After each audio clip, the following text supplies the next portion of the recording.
اب تقلید کا لغوی معنی بھی ہے، اصطلاحی معنی بھی ہے۔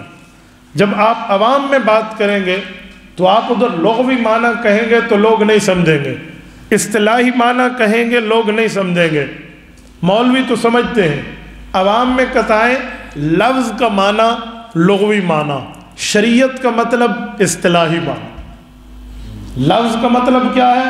یہ لغوی معنی ہے۔ شریعت اس کا مطلب کیا کہتی ہے؟ یہ اصطلاحی معنی ہے۔ بعض اوقات ایک لفظ کئی معنی میں ہوتا ہے، ایک لفظ کئی معنی میں ہوتا ہے۔ مثلا بیوی خاوند سے پوچھے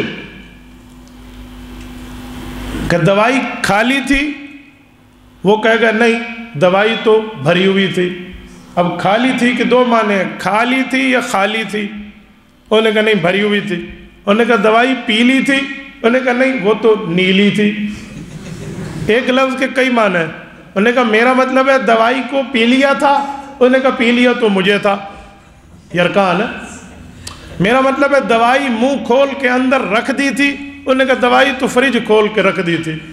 ایک لفظ کے کئی معنی ہوتے ہیں، تو کیسے بولیں، کب بولیں، پوری ترتیب سے بتائیں۔ لغوی معنی لفظ کا معنی، اصطلاحی معنی جو شریعت اس کا معنی بتاتی ہے۔ اب لغوی معنی تقلید کا، ہار کسی کو پہنا دو، پٹا کسی کو پہنا دو، دونوں معنی ہے۔ ہار بھی ہے، ہار پہناؤ، پٹا بھی ہے، کسی کو پٹا پہناؤ۔ اب جو منکر تقلید ہے، عقل سے پیدل ہے، وہ کہتا ہے تقلید کا معنی ہے پٹا ڈالنا، لہٰذا کیوں آپ تقلید کرتے ہیں؟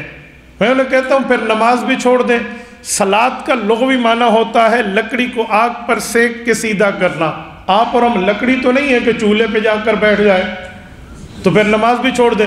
کہتے ہیں نہیں نماز کا شرعی معنی ہے ارکان مخصوصہ، تو میں نے کہا تقلید کا شرعی معنی ہے ماہر شریعت کی بات کو ماننا۔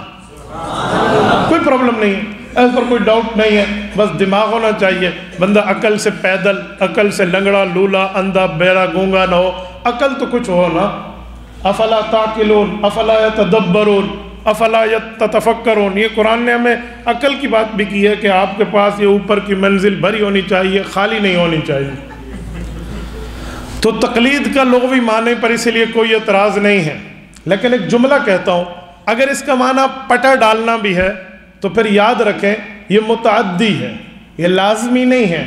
قلد یقلد تقلید باب تفعیل ہے، اس کا معنی ہوتا ہے دوسرے کے گلے میں پٹا ڈالنا۔ تو اگر پٹا کہو گے تو ہمیشہ سامنے والے کے گلے میں ڈالا جاتا ہے، آپ کا اپنے بارے میں کیا خیال ہے؟